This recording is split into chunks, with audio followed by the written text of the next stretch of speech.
buenos días a todos. Como es usual, entonces los martes vamos a dar inicio a la charla de columna. El día de hoy vamos a hablar sobre cirugía mínimamente invasiva en metástasis espinales.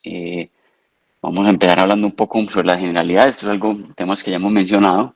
Recordemos que la incidencia del cáncer viene en aumento. Se dice que más o menos hay 220.000, casos anuales de pacientes con metástasis espinales. Van a representar más o menos hasta el 20% de los pacientes con cáncer. Y de estos, hasta un 10% se van a presentar con compresión medular. Son datos que ya habíamos mencionado, es para recalcar.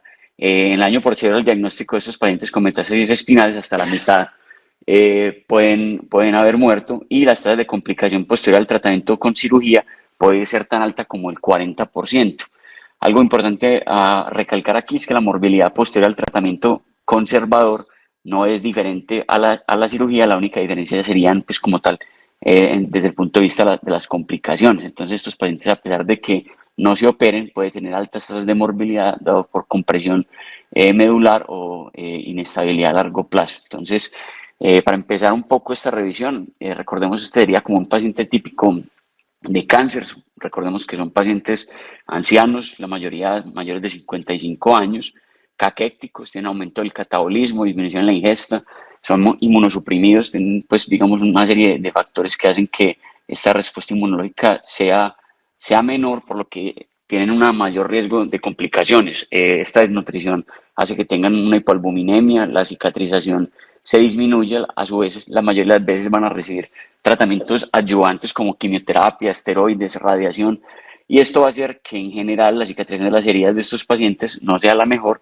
se pongan a la presentación de infección. El cierre de los tejidos y los colgajos sea una preocupación en estos casos. Entonces, dentro de los objetivos de manejo, si recordamos, dentro de la cirugía oncológica espinal es de intención netamente paliativa, ¿cierto?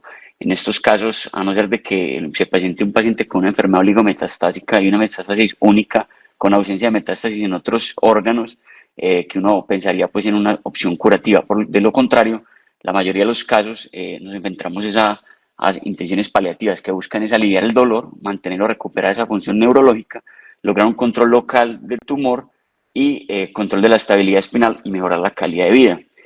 Todos estos manejos oncológicos que han salido y han avanzado a lo largo del tiempo, como la quimioterapia, la radioterapia, la inmunoterapia, han servido para mantener, digamos, ese proceso metastásico espinal, de tener, pues, como tal el proceso de la enfermedad, pero no proporcionan la estabilidad a la columna y tampoco alivian el dolor o la compresión espinal una vez se produzca. Entonces, basado en esto, digamos, es que surgen estas indicaciones de cirugía, el mismo algoritmo NOMS que ya hemos, digamos, desglosado en múltiples ocasiones: la parte neurológica, la oncológica con la histología, la parte mecánica según la escala de SIMS, y la sistémica en base a todas las escalas que se mencionaron en la charla previa. Según esto, básicamente vamos a contar, tenemos dos indicaciones grandes de cirugía. Está la cirugía para descompresión y la cirugía para estabilización, en base pues como a esto que acabamos de mencionar.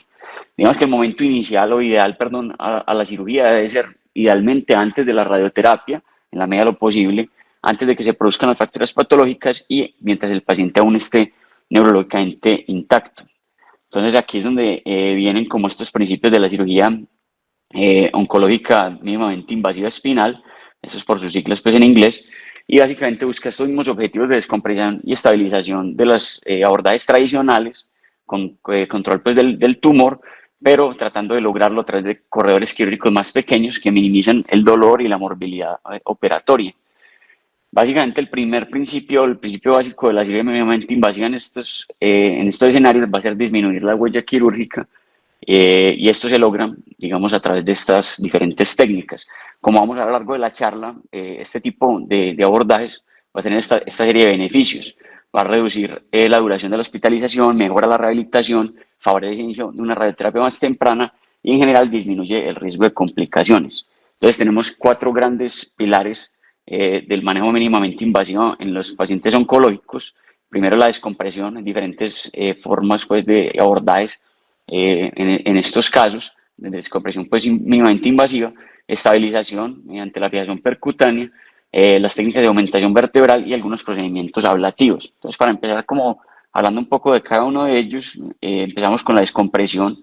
sería la indicación para descomprimir un paciente, sería un paciente con un Bilski alto grado, como ya se ha mencionado previamente, 2 o 3, y que tenga una histología radioresistente. Recordemos que en los casos de Bilski alto grado y tumores altamente radiosensibles, una opción muy válida es dar únicamente radioterapia. Entonces, en estos casos estaría indicada la descompresión, y digamos que esta descompresión o la cirugía de separación parte de este principio, y es que la dosis máxima de radiación segura que puede recibir la médula espinal son más o menos 14 grays, y la dosis mínima que requiere el margen de tratamiento son 15. Entonces, dada esta discrepancia y el riesgo de dar una dosis subóptima o de hacer una toxicidad a la médula, es que surge el principio de la cirugía de separación, y es básicamente separar esa médula del tumor para poder darle a ese lecho restante de tumor que queda dentro de la vértebra, digamos, tratamiento con radioterapia, ¿cierto? La idea es tratar de separar la médula en forma circunferencial en sus 360 grados, pues el saco tecal, y digamos que lo que se ha establecido es que el mínimo de separación requerido para uno darle radiación de forma segura es mínimo de 2 milímetros, pero el ideal sería de 3 a 5. Entonces, básicamente la cirugía de separación es instrumental y lograr un control de la columna por encima, por debajo, ¿cierto? Y hacer una descompresión de forma circunferencial del tumor para, digamos, poder dar de forma segura esta dosis de radiación. Esta cirugía de separación se puede hacer con técnicas abiertas, que es la forma clásica, o mediante técnicas mínimamente invasivas, que es lo que vamos a ver. Luego, la idea es seguirlo de radioterapia, y en los casos en que esta radioterapia no se hace de forma convencional de forma externa, sino que se hace mediante técnicas de radiocirugía, se conoce como entonces la terapia híbrida.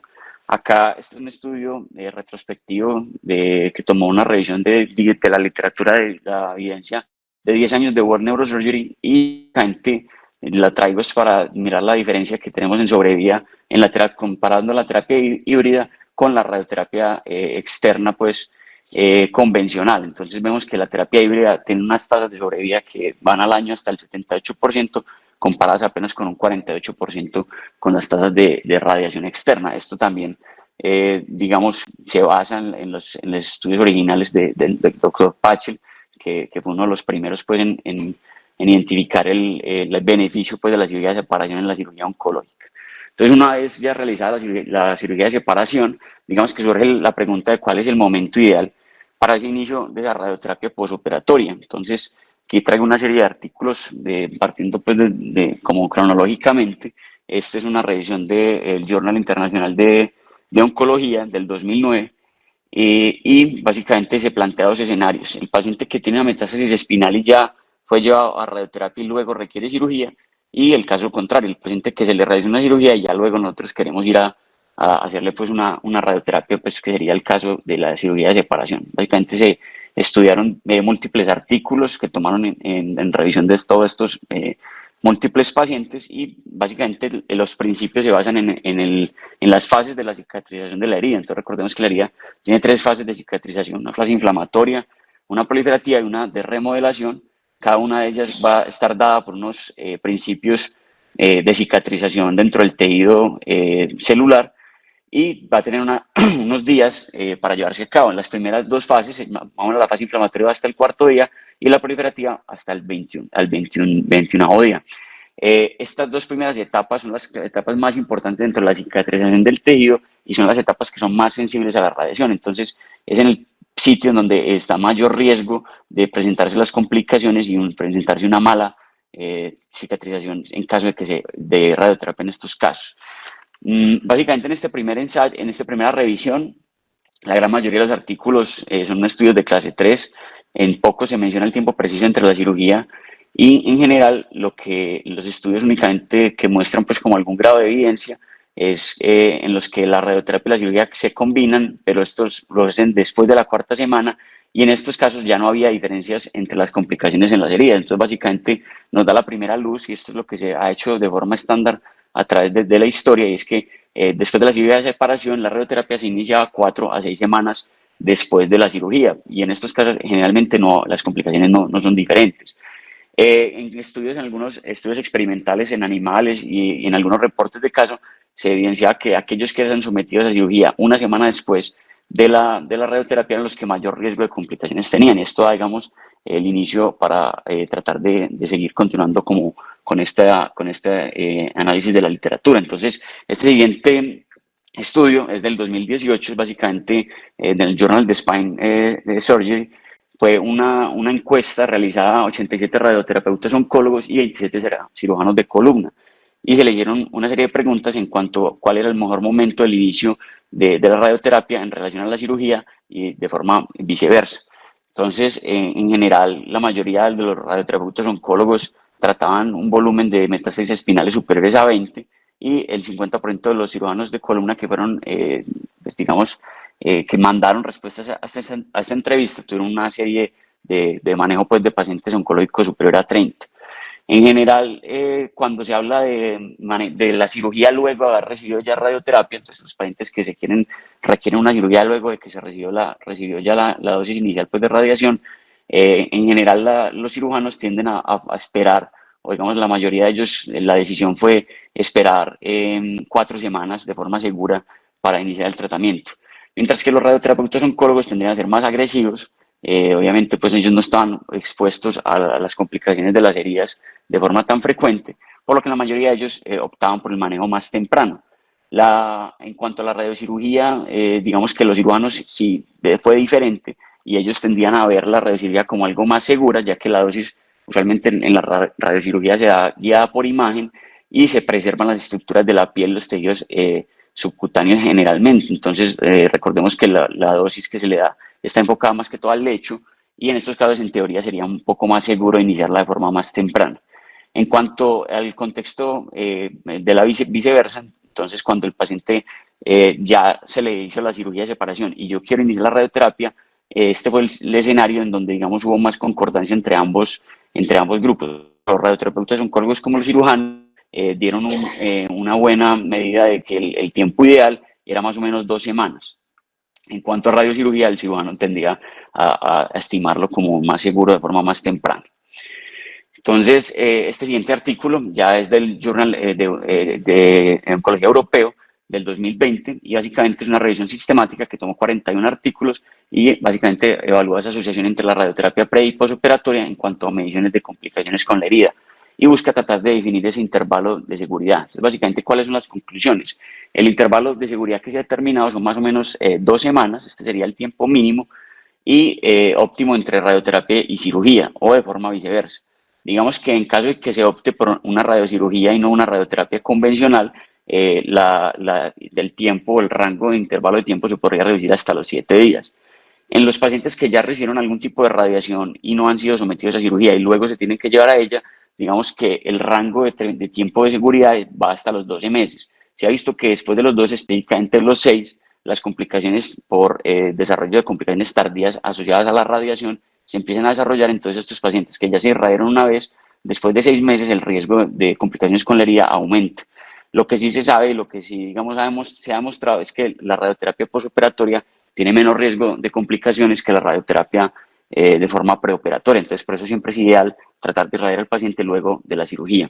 Y finalmente, traigo en esta parte pues, de la parte de la radioterapia, traigo este artículo muy reciente de marzo del 2025 en World Neurosurgery, que fue básicamente tomado de un cuestionario de 38 miembros del grupo de la Spine en Latinoamérica. Se hizo un cuestionario Delphi. Como vemos acá, se incluyeron pues, múltiples expertos de diferentes países. De Colombia se tomaron 5 cirujanos y básicamente se planteaban varias preguntas en cuanto a la seguridad de la radioterapia, de las intervenciones quirúrgicas y las complicaciones con la herida.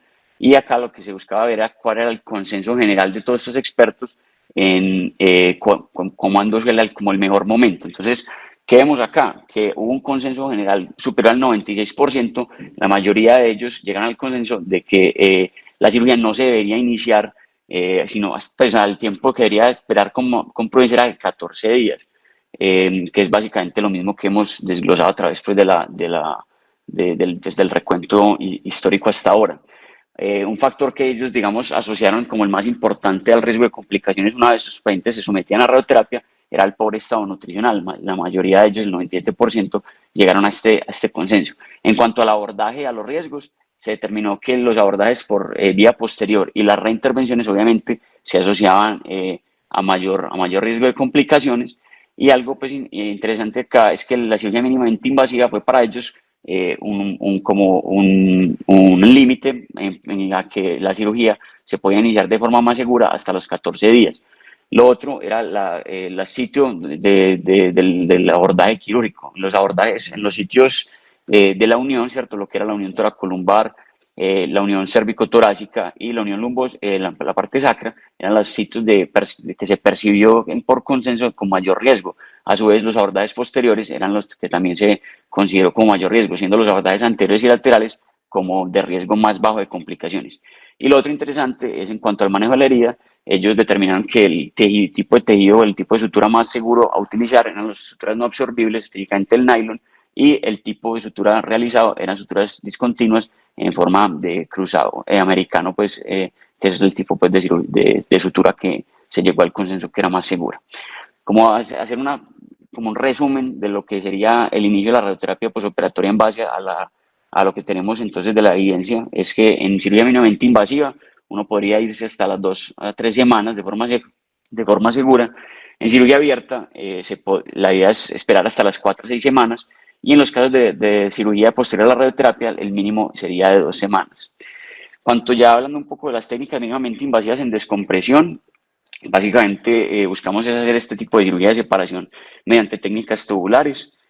Hay diferentes abordajes a la vértebra, una vez pues, mediante estos retractores, hay abordajes transpediculares para tratar de acceder a la parte más ventral del saco y hacerles esa descompresión circunferencial, y abordajes que son mucho más laterales a través de estos retractores tubulares, entrando a través de la articulación costotransversa como una costotransversectomía.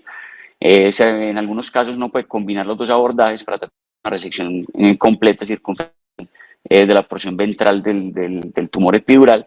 Sería pues un abordaje costotransverso de un lado y transpedicular del lado contralateral, y así se lograría descompresión pues, completa del saco. Entonces, vemos que la mayoría de las veces cuando se opta por estos abordajes tubulares es necesario en la cirugía de separación hacer una fijación percutánea, y digamos que los diferentes abordajes que tenemos no solamente son tubulares, sino también los abordajes mini-open.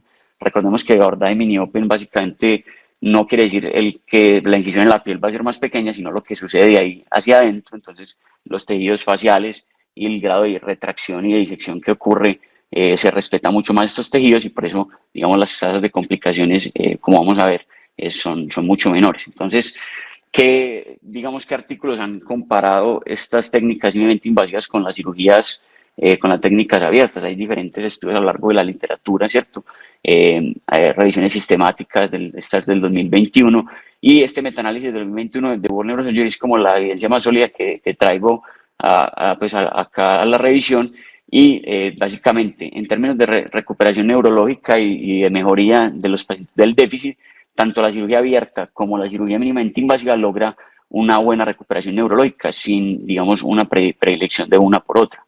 En cuanto ya a las partes de la comorbilidad del punto de vista quirúrgico, en cuanto a sangrado, vemos que en este forest plot se favorece el manejo mínimamente invasivo sobre el manejo quirúrgico. Tasas de transfusión también favorece las vías mínimamente invasivas.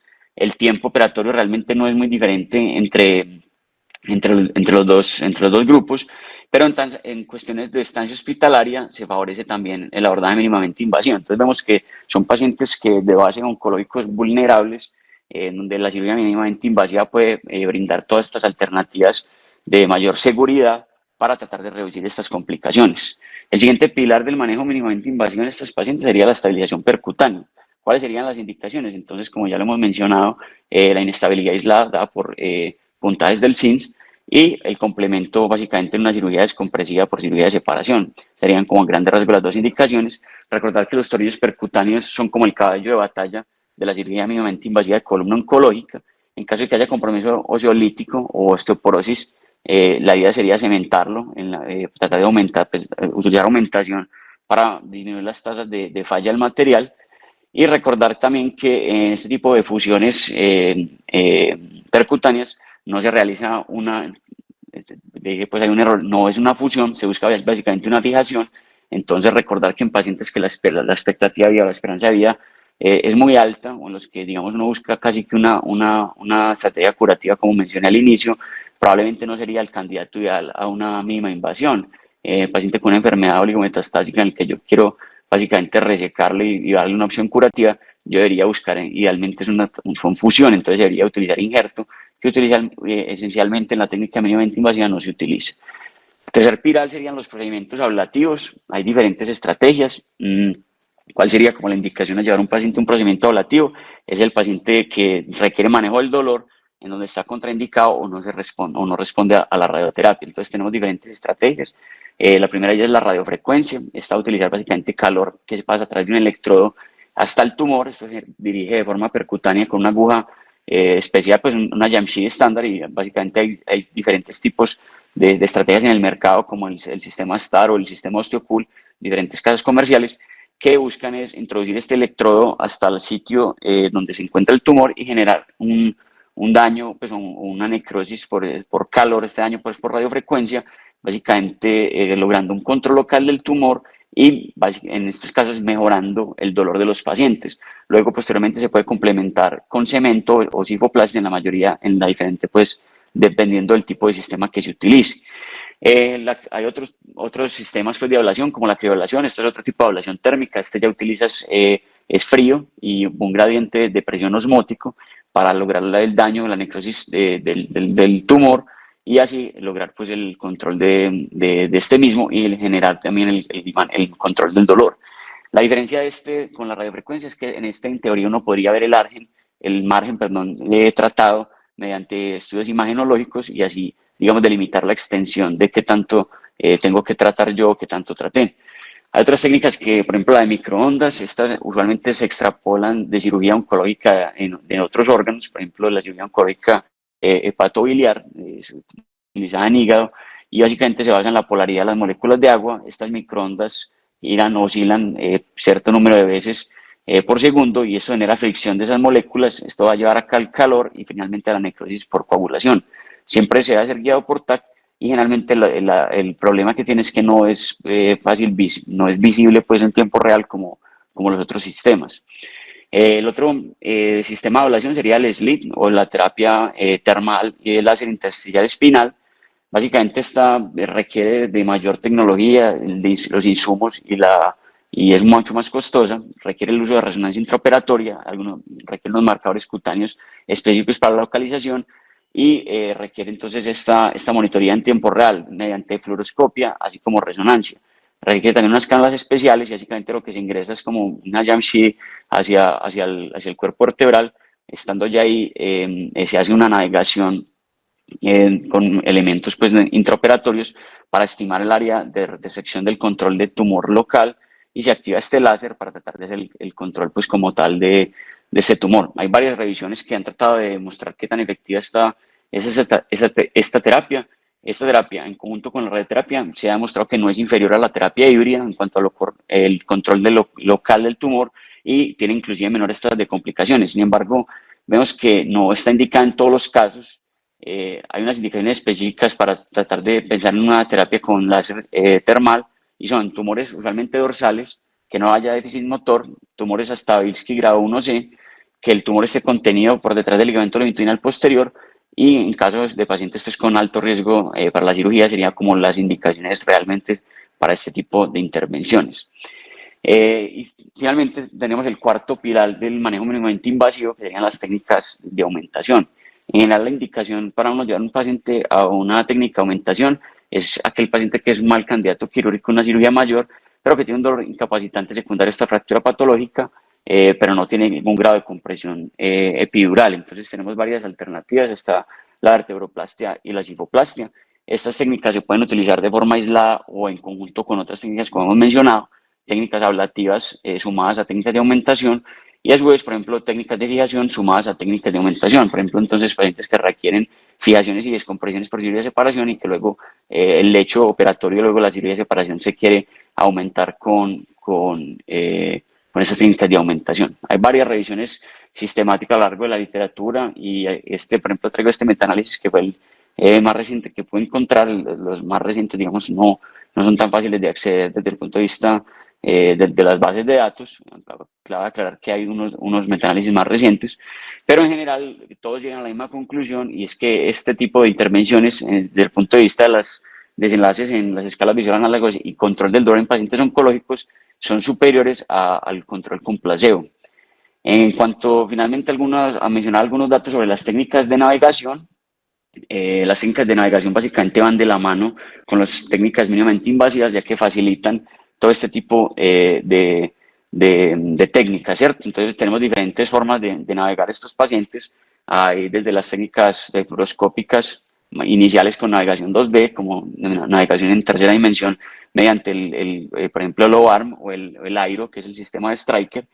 Y básicamente lo que buscan todas estas técnicas de navegación son estos objetivos: disminuir el tiempo operatorio, facilitando, pues, digamos, la resección y el uso, pues, de fluoroscopia intraoperatoria; minimizan la morbilidad, ya que, digamos, facilitan y se hacen más segura la cirugía en estos casos; evitan la malposición del material, por lo que está, digamos, de utilidad en la estabilización del paciente; maximizan los límites de resección y delimitan las estructuras importantes en los casos en que se vaya a hacer cirugías resectivas; y sirven de ayuda en los pacientes en los que se va a hacer ablación, por ejemplo, las terapias de láser, como mencionamos previamente. Entonces tenemos diferentes formas de navegar los pacientes, como les había mencionado. Inclusive hay algunas terapias novedosas en las que por navegación se implanta braquiterapia en estas vértebras. Hay otras técnicas como las técnicas híbridas con navegación y la ecografía intraoperatoria, principalmente para establecer los límites de resección, qué tanta descompresión se realizó y si se realizó, digamos, de forma completa. Aquí podemos ver un ejemplo de un paciente que se le hizo una cirugía de separación, está completamente descomprimida la médula en sus 365 grados, y esto se puede observar mediante ecografía intraoperatoria. Finalmente, para hablar un poco sobre las limitaciones de la cirugía mínimamente invasiva, hay que entender que la exposición es limitada, ¿cierto? Hay mayor exposición a radiación tanto para el cirujano como para el paciente. Hay ciertas áreas de la columna que son más limitadas, como las abordajes anteriores y los abordajes múltiples. Hay algunas características del tumor que pueden ser, digamos, difíciles de abordar por este tipo de técnicas, entre los tumores altamente vascularizados y, obviamente, la experticia del cirujano. Y aquí es donde va la curva de aprendizaje. Digamos que lo que se sabe en la literatura es que las mayores tasas de complicaciones y las mayores tiempos operatorios se dan en los primeros 30 casos. De ahí en adelante, digamos que hace una meseta y pueden facilitarse, digamos, estas técnicas. Y finalmente, lo que mencioné desde el inicio de la charla, la cirugía mínimamente invasiva en estos casos está más, pues la intención es más una intención paliativa. Entonces, en los casos en los que uno piense que el paciente puede beneficiarse de una intención curativa, por ejemplo, en casos de enfermedades oligometastásicas o que no tengan metástasis en otros sitios, y que yo pueda hacerle una opción curativa, uno tiene que replantear si el abordaje mínimamente invasivo es el mejor abordaje, ya que tratar de maximizar los límites de resección en estos casos usualmente implicaría una técnica abierta. Este era un artículo que ha traído de la última revisión, es una revisión sistemática del 2023, que básicamente lo traigo nuevamente es para repasar este algoritmo de manejo. Tenemos un tumor vertebral, se deben aplicar entonces todo lo que hemos mencionado a lo largo de esta y la charla previa en cuanto a las escalas pronósticas, determinar cuánto es el riesgo y la expectativa de vida. En caso de que la expectativa de vida sea inferior a 3 meses, siempre existen alternativas como de soporte paliativo y, digamos, alternativas para mejorar el dolor en estos pacientes. En caso de que el paciente vaya a vivir más de 3 meses, hay que determinar entonces el SIMS. Recordemos que si es estable y, pues, digamos, el paciente tiene dolor, entonces, pues, digamos, buscamos control local de la enfermedad, podría ser candidato a estas técnicas de aumentación o de ablación. En caso de que esté inestable, y hay que determinar si hay que descomprimirlo, si hay una cirugía de separación. Esta se puede utilizar en todas las diferentes técnicas con retractores tubulares. Y finalmente, los mensajes para llevar a caso: recordar que la cirugía mínimamente invasiva oncológica en columna minimiza las complicaciones, disminuye sangrado, tasas de estancia hospitalaria, acorta el tiempo de inicio de la radiación, que es un punto muy importante, y es una opción ideal en estos pacientes de alto riesgo, brindando una oportunidad quirúrgica a un paciente que de forma tradicional no se operaría. Muchas gracias.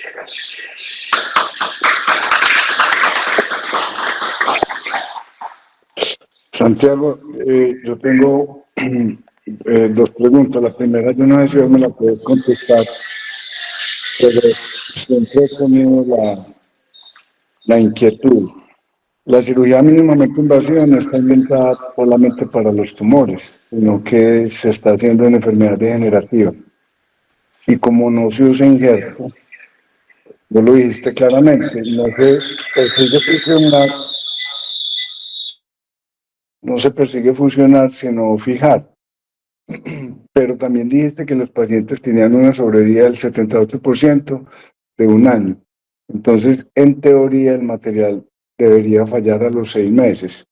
Pero como también lo usamos en enfermedad degenerativa, no usamos injerto, entonces a mí siempre me ha quedado la duda, o el injerto no es útil, o la cirugía mínimamente invasiva no tiene la carga suficiente para soportar el peso del cuerpo. Y mira que lo usamos en fracturas, por ejemplo, por osteoporosis. Todos los días estamos haciendo mínimamente invasiva en fracturas por osteoporosis o en traumas en pacientes jóvenes, pero no estamos haciendo fusión. Entonces, esa es la primera pregunta. Ojalá que vos tengas la respuesta. Y la segunda, en Colombia se usa láser y si tenemos la disponibilidad de láser, entonces no hacemos radioterapia.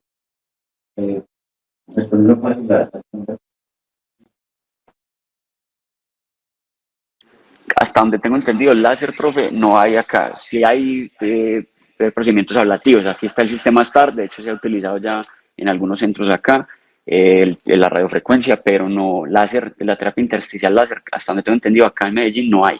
No sé de pronto en Bogotá, en algunos institutos, si cuenten con terapia láser termal. Y en cuanto a la primera pregunta, eso es cierto, profe. Básicamente, parte del inicio de la cirugía mínimamente invasiva en oncológica parte de las descripciones iniciales en enfermedad degenerativa y lo que usted dice es completamente cierto. En lo que revisé, a veces es más frecuente en estos pacientes en los que se alcanzan mejores tasas de sobrevida que hayan fallas del material a largo plazo. Entonces, en los pacientes en los que se llevan inicialmente unos procedimientos mínimamente invasivos de fijación, hay cada vez más tasas de fallo del material a largo plazo, específicamente cuando se logra buenas tasas de sobrevida en estos casos.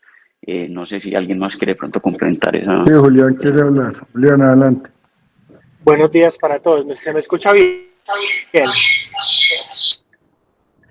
Hola, ¿se me escucha bien? Sí, señor. Bueno, lo que pasa es que, a ver, la mínima invasión en enfermedad degenerativa, a ver, la mínima invasión nace cumpliendo los mismos principios de la cirugía abierta, tiene que tener el mismo objetivo, que es aliviar el dolor, descomprimir las estructuras, mantener la alineación y lograr biología, o sea, fusión vertebral en enfermedad degenerativa. O sea, realmente en la enfermedad degenerativa sí se aporta injerto, se aporta vía anterior, se aporta en el disco.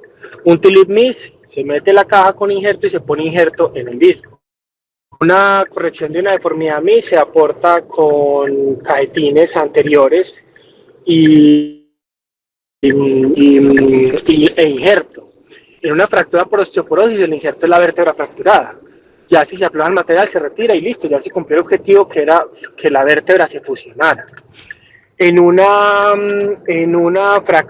todas las fracturas en jóvenes se pueden solucionar por técnicas mínimamente invasivas, tienen que ser en unas fracturas tipo A, que el injerto está dentro de la vértebra que está fracturada y se va a consolidar la fractura y después se podría retirar el material cuando se afloje, o en unas fracturas tipo B que tengan compromiso óseo en la que uno aproxima los fragmentos para que se una la vértebra.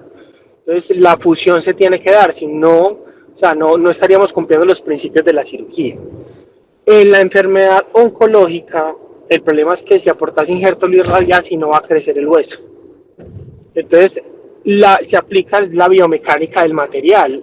El material debe durar con fijación entre 12 y 18 meses.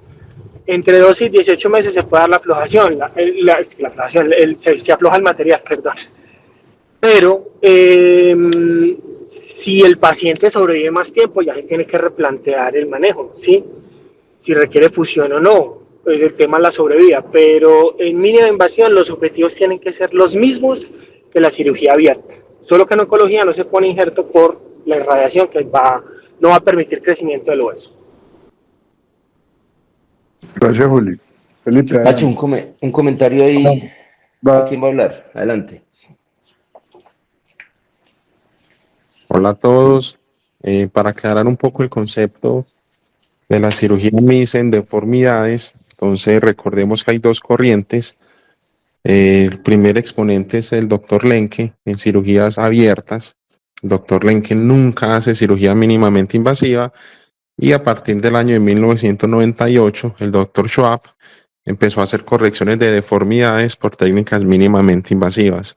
Cuando vamos a corregir deformidades por técnicas mínimamente invasivas, lo que dice el doctor Julián, siempre se hacen artrodesis intersomáticas, pero recordemos que los estudios del doctor Schwab, cuando él hace correcciones mínimamente invasivas, hace la corrección mínimamente invasiva por la vía anterior, la vía posterior en deformidades de columnas lumbares con curvas mayores de 35 grados, siempre tienen que tener cirugía abierta posterior.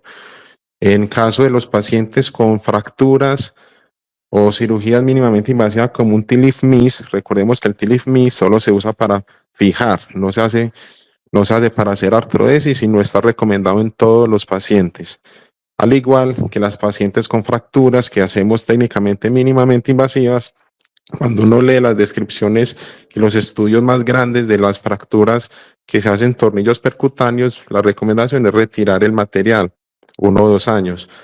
Y por último, recordemos que la tasa de pseudoartrosis cuando hacemos abordajes posterolaterales es de un 10% y cuando usamos técnicas intersomáticas se baja un 3%. Sería bueno preguntarle, por ejemplo, a mis profesores que tienen más experiencia y más años haciendo cirugías, que les ha tocado este cambio de cirugía abierta a cirugía MIS, qué tan frecuente han visto una pseudoartrosis, porque en la corta experiencia que yo llevo, pseudoartrosis con técnicas posterolaterales veo muy pocas. En la literatura está reportada en un 10%. Entonces, esto es un llamado a la atención. La cirugía MIS es un boom desde los años 98, digamos casi en los últimos 30 años, pero recordemos que MIS no es para todo el mundo.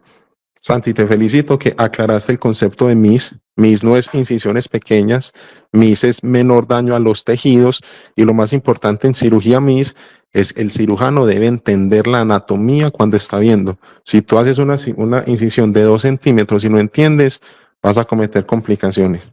Felicitaciones. Plata, va adelante. Buenos días, Nacho, ¿cómo están? Pues yo creo que ya se dijo mucho alrededor de eso, pero básicamente hablando de metástasis, yo creo que el concepto es diferente, Nacho, a hablar de trauma y enfermedad degenerativa, y básicamente la fijación posterior percutánea, la función que ejerce es la función de un fijador interno. O sea, no es ninguna otra cosa diferente en un paciente que está en un manejo de una enfermedad con un enfoque paliativo, que en los que muchas veces los pacientes ni siquiera sobreviven a la artrodesis por muchas cosas, o sea, porque la radioterapia disminuye la tasa de fusión, porque su paciente es débil, es frágiles, que también tienen muchísimo más riesgo de pseudoartrosis y porque obviamente pues tiene una mortalidad a más corto plazo, que tampoco permite pues que esos pacientes sobrevivan a la artrosis. Entonces el concepto de fijación percutánea o instrumentación percutánea, el concepto es de un fijador interno que pues como ya en general todos sabemos, las metástasis usualmente son corporales en el mayor porcentaje de los pacientes. Entonces lo que uno necesita es como crear digamos una estructura o un segmento estable para que esa vértebra de alguna forma, digamos, se estabilice y en algún momento los tratamientos adyuvantes permitan que el tumor ahí específicamente se controle. Pero el objetivo en los pacientes con enfermedad metastásica, pues no, desafortunadamente no es fusión. Los pacientes que sobreviven, digamos, a las enfermedades oncológicas como pacientes pues, con tumores digamos, de mejor pronóstico, pacientes, por ejemplo, con cáncer de riñón que ahorita tienen sobrevidas muy prolongadas, mama, próstata, es probable que después necesiten intervenciones para alguna corrección de alguna deformidad o alguna complicación asociada pues como a como la intervención, digamos, paliativa que se decidió hacer en algún momento. Bueno, Nacho, yo voy a hacer como, bueno, y lo que hablabas del láser, en Bogotá tampoco hay láser, yo creo que casi en ninguna, en el mundo hay muy pocas partes donde hay láser. Yo estuve en el servicio de terapia eh, intersticial con láser en el MD Anderson, y es un sistema que es muy, muy complejo, se necesita resonador intraoperatorio, se necesita un software de resonancia que es muy, muy interesante porque es un software que mide en tiempo real la temperatura a la que se están sometiendo los tejidos durante el tratamiento con láser, necesita navegación intraoperatoria, se necesita una cantidad necesita instrumentales compatibles con resonancia, o sea, realmente es un procedimiento que es muy complejo, y yo creo que en estos países, pues, o estos países están muy probablemente muy lejos de tener ese tipo de tecnologías para el manejo del cáncer y del cáncer espinal. Entonces, aquí no lo tenemos y yo creo que estamos todavía lejos de tenerlo. En cuanto a algunos comentarios pues, alrededor del tema que nuevamente pues Santiago lo hizo muy bien. Pues todo esto, como lo dijimos hace 8 días o hace 20 días, la idea de todas estas intervenciones es básicamente extender las indicaciones quirúrgicas en los pacientes que están muy frágiles. Y básicamente, digamos que es como una balanza entre el paciente que se complica y finalmente queda parapléjico y el paciente al cual le podemos ofrecer un poco más de sobrevida en unas mejores condiciones funcionales.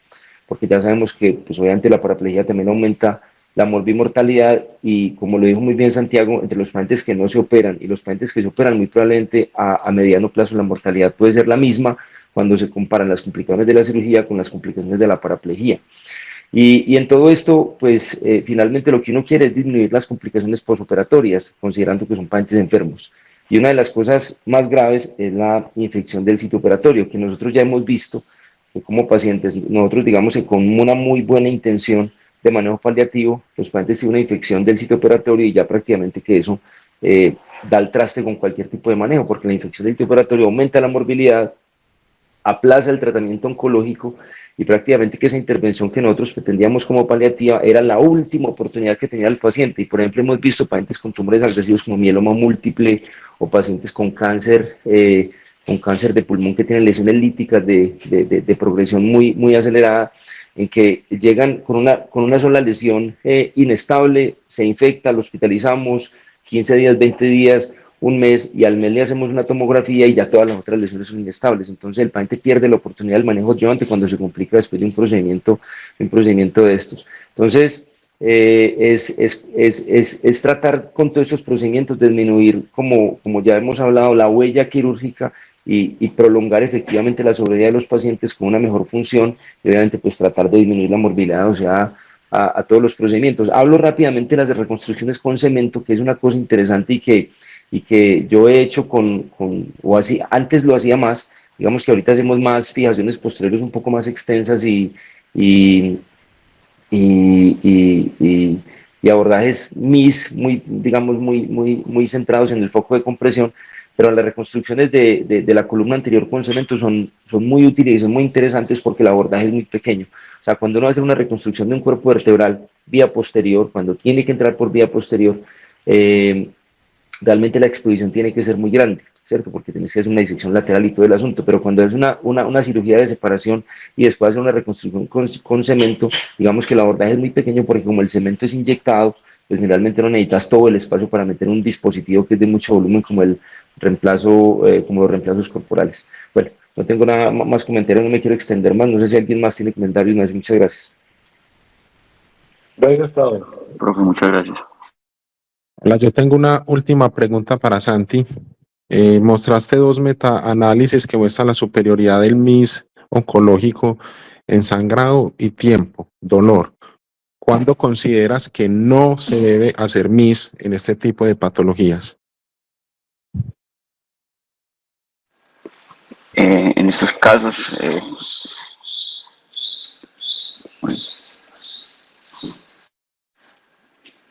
en los casos en los que ha mencionado que uno busque, por ejemplo, una intención curativa o resectiva en una lesión, pues, por ejemplo, oligometastásica, sería pues ideal optar por un abordaje abierto para tratar de lograr el mayor control de la carga tumoral, o ya, digamos, en el caso que requiera el paciente.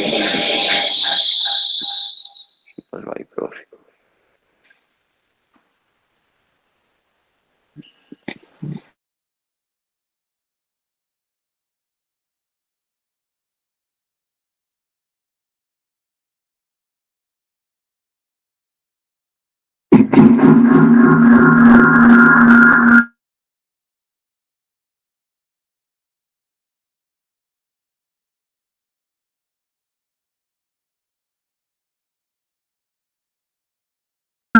Bueno, muchas gracias. Yo creo que no hay más comentarios.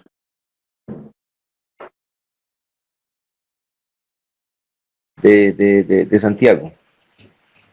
Pero bueno, ahí, Adelante, chao. no, que no se escuchó el comentario de Santiago, pero bueno, yo creo que Santiago lo comentó muy bien, todo depende del objetivo oncológico, ¿cierto? O sea, pacientes, digamos que todo este contexto de cirugía MIS es básicamente aplicable a pacientes con enfermedad metastásica. Digamos que las aplicaciones en tumores primarios es muy limitada.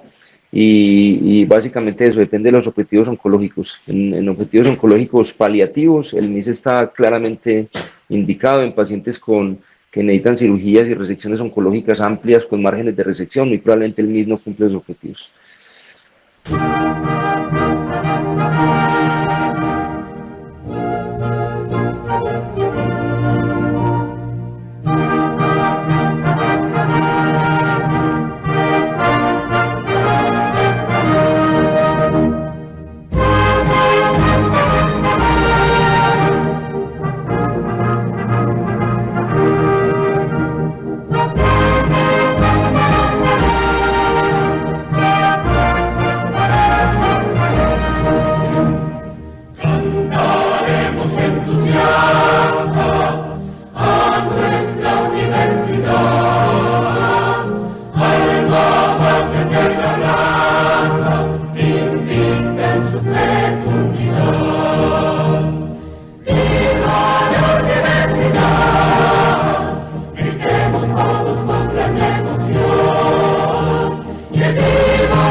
Muchas para la última.